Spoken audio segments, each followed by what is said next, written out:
Hello everyone, my name is Alex. I'm a 2000 rated over-the-board chess player, and in this series we're going from 1000 to 2000 DLO in chess.com rapid games, where I'll be explaining my thought process as best as I possibly can for your education and entertainment.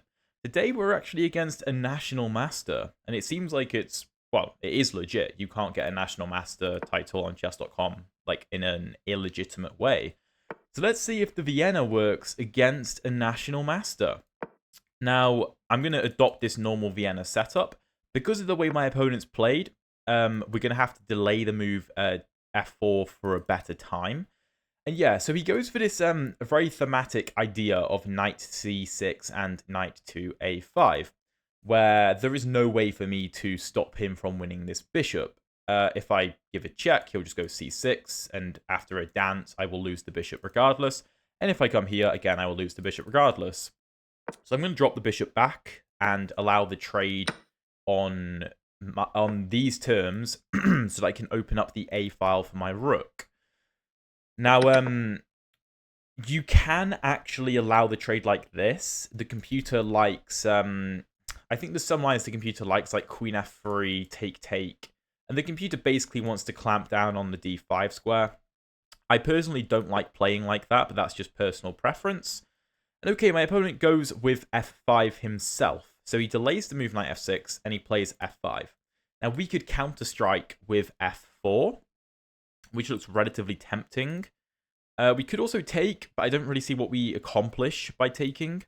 We could play the move queen to f3, applying more pressure to the f5 square. But I also don't really like the look of that move, because I think black can probably go for f4. We could try and rip open the center with pawn to d4, although we've already spent a move playing d3. I'm not sure I want to spend another move playing d4. I'm going to play f4, and we're going to explode the center. And my argument is going to be that I'm closer to castling than black is. I need 2 moves. Black needs 3 moves. I also, I'm the only player, I'm the only person with a developed piece. I have a knight developed. Black has no pieces developed. Okay, takes. Should I take this pawn? No, I'm going to take here. And if takes, I honestly think taking with the d pawn makes the most sense, even though it gives me an isolated e pawn. I think that's the best move. And I think we can maybe castle queenside. Okay, knight to f6 is played. I think we should continue with knight to f3. And yeah, I think I'm happy to give myself an isolated pawn here, because we're clamping down on the d5 square. And I think we can probably castle queenside, maybe. Okay, bishop g4. What can we go for? E5 isn't the most ridiculous move ever. If take... Oh my god. If take, we have pressure on a7. However, after a move like a6, take. I suppose we can win the c7 pawn in that line, which is interesting. We could just castle kingside. This pin is not very scary. We could castle kingside after a move like bishop to e7, which looks very natural. We can consider moves like queen to d4, applying pressure to a7. We can consider moves like knight to d5. I think I like that. I'm a bit surprised as to how a national master can be 1940 rated in rapid. That's a bit strange to me, but okay. I think I like queen d4. It looks like a very nice move. Applying pressure to a7, defending the e4 pawn, breaking the pin on the knight. All looks very, very nice. And maybe we're preparing ideas of knight d5. Maybe we even want to play e5 at a correct moment. We could even lift the rook, potentially, in some lines to start an attack. Maybe. It's an interesting position, though. Very atypical for a Vienna. An isolated e-pawn is a strange thing to have in a Vienna.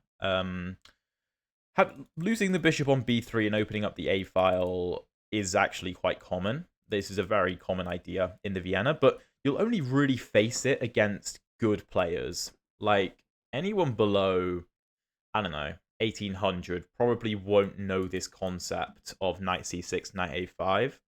And even if they do, they may not want to play it because it feels like, it feels like nothing else is developed.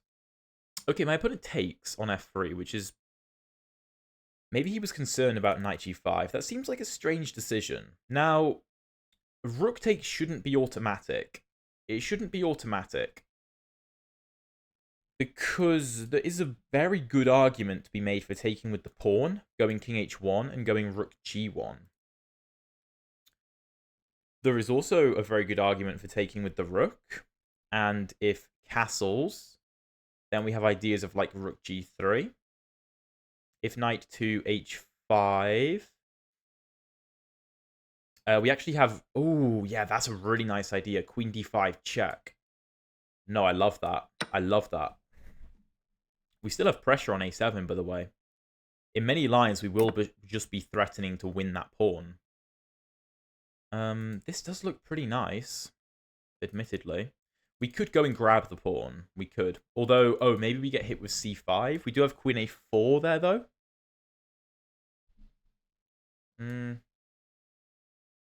Rook a7, c5. Oh, we can also give a check, so that's not a problem.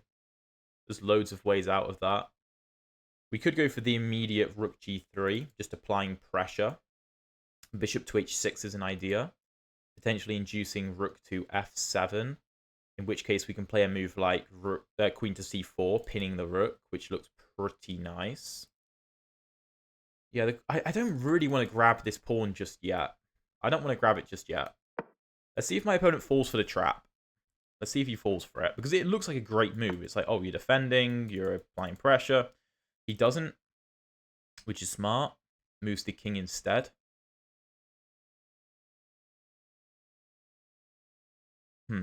How are we going to continue? How are we going to continue? We could go knight d5. The knight can't be taken because of this. If knight d5, now knight to h5, we obviously don't have a check, and we are under attack. If knight to d5, knight to h5, we do have bishop to h6, which can't be taken because of the pin. And if bishop to f6, we can take it. And if knight takes, then we take, which looks pretty good. I think this is actually quite a decent move. I'm just trying to apply as much pressure as possible. And I know in many of these lines I could be taking on a7, but I don't want to rush it. I don't want to rush it. I mean, do I actually have a threat here with knight to d5? I'm not sure. Could black just play c6?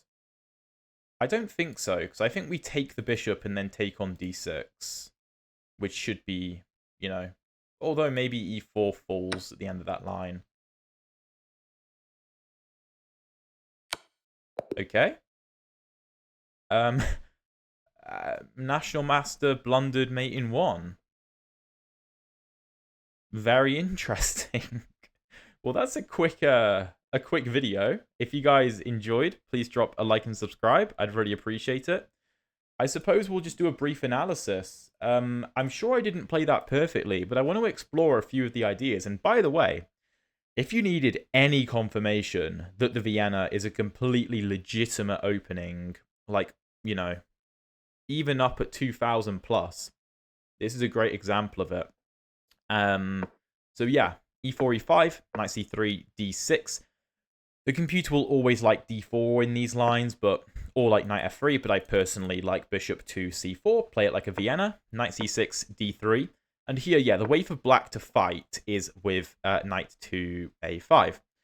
And as I mentioned before, the computer often likes to ignore the threat on the bishop and do something like this, And it quite likes this because it clamps down on d5.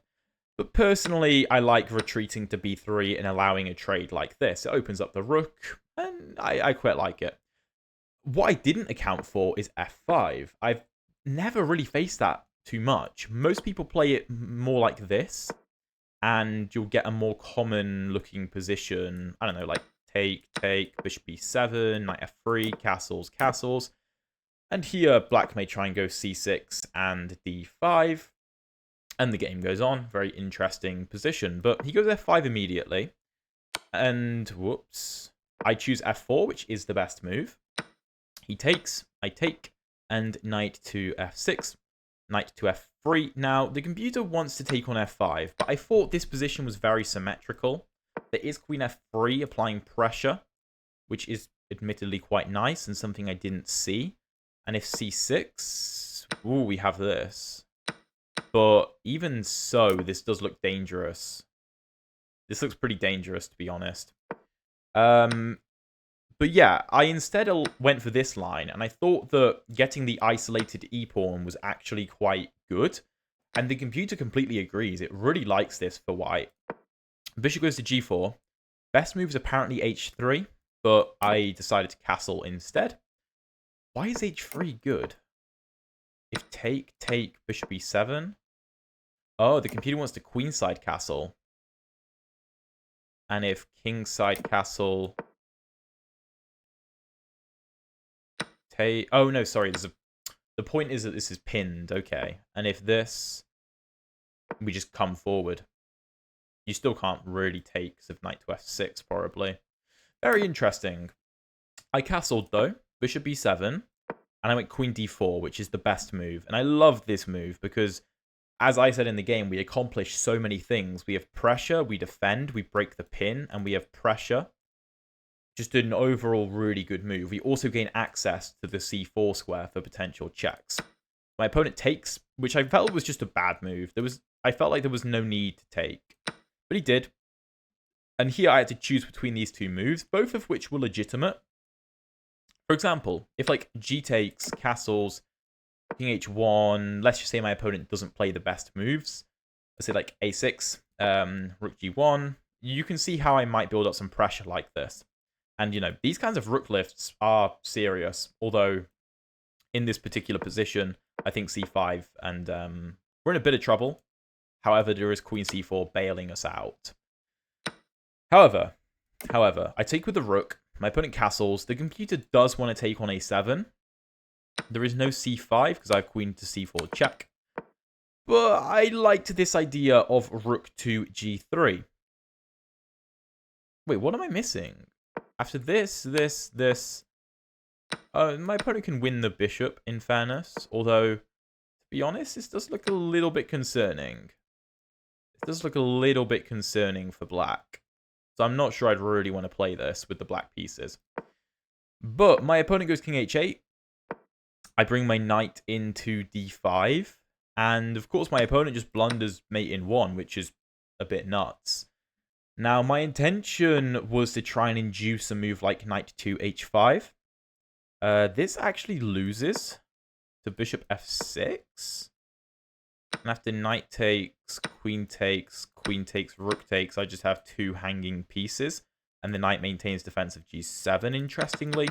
Although, I of course don't have to go for that. I can instead go rook to g4, and my bishop is well protected. If something like take, again, that is mate, so the knight can't actually move. So I'm just trying to consider the alternatives here. I suppose if this... oh, yeah, then I no longer look at... okay, that makes sense, yeah. I did think that a move like c6 might be played, in which case I thought, well, I can just go and win a pawn, play e5, that should be winning. Again, I still have pressure on a7, but the best move for black is knight to h5, which again is, you know, what I expected. There's like c5, and again, you still can't take because of mate, but crazy that a titled player would fall for a mate in 1 threat like that. But like I said, the Vienna, it's a serious opening. It's a serious opening. It is not just tricks. It is not just gimmicks whatsoever. If you want to learn the Vienna for yourself, check out the video up here. Full 1 hour, 20-minute video course, which I think is actually a really, really good resource. So make sure you check that out if you want to learn the Vienna for yourself and, you know, maybe be a national master. And if you want to see the previous episodes of the speedrun, check out the playlist down here. Thank you very much for watching, and I'll see you in one of those videos.